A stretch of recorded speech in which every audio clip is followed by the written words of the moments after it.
Just woke up. Today I wanted to talk about being antisocial and pretty much kind of self-isolating out of coincidence, I guess, and on purpose for the since I dropped out of college in 2021. Right, when I dropped out of college in 2021, I basically went on this path that was pretty much unheard of with my background as an Asian American. Like no Asians were dropping out back then. I literally booked a one-way ticket to New York. I saved up some money. I had 200 grand, I think, net worth.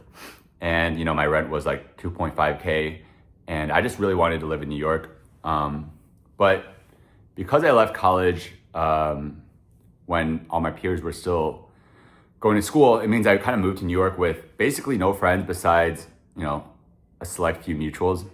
And that naturally just caused me to not have friends. I mean, I just didn't know anyone in New York. I had to make new friends. And all my friends that I ended up making were through poker because I would literally just play these home games every single night.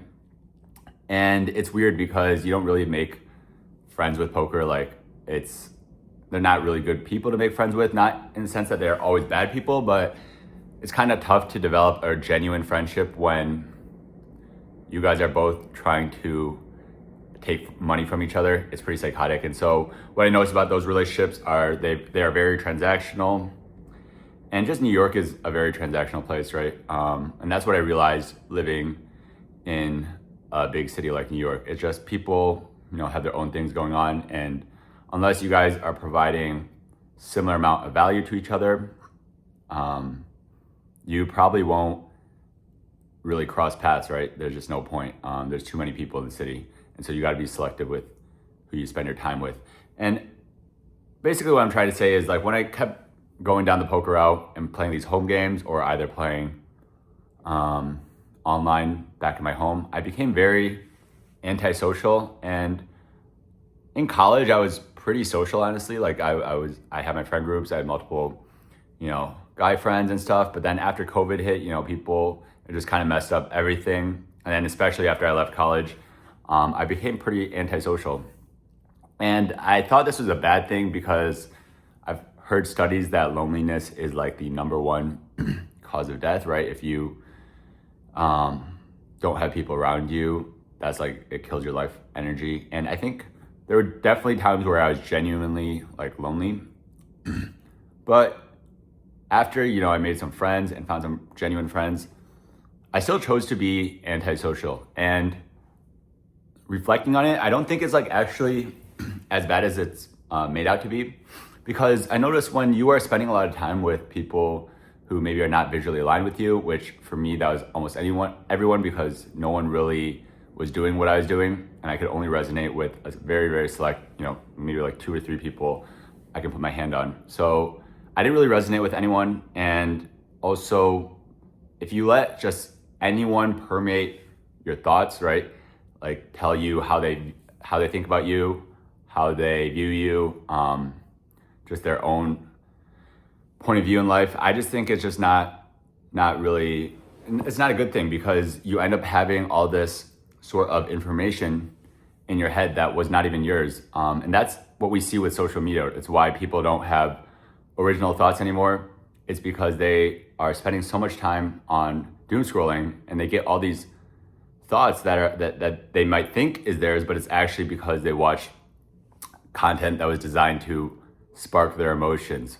And so luckily for me, having a combination of me just genuinely not liking to be on social media and also me self-isolating, this is why I feel like my content just has so much authenticity. I truly do believe I retain my childlike wonder, and I thought I was a weirdo, but I can see it definitely pays off in my content, right? Like I still, even to this day, I hate doom scrolling.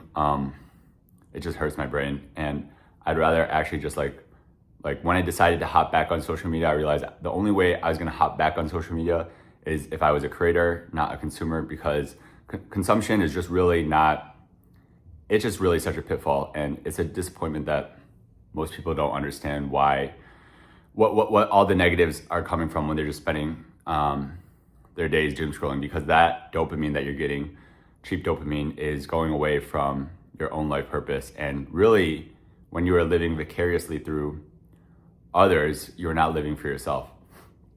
And so what I want to say is, like, I really don't think, you know, I would more so call it solitude,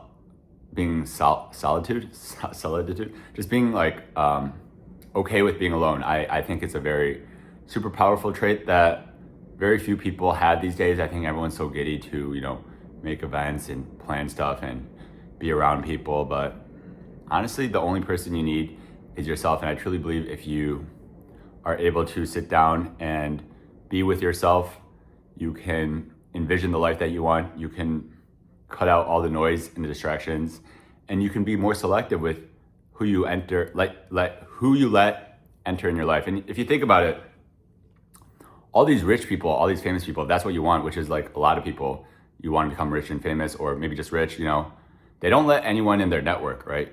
You just can't get in like Donald Trump's network, right? If you're just a nobody, right? And the reason is because the way they got up to that level is they only allowed people who were, providing equal or more value than them. And it sounds transactional, but this is just human nature. And it's not a bad thing to be transactional, as your life, as you get older and you have less life to live.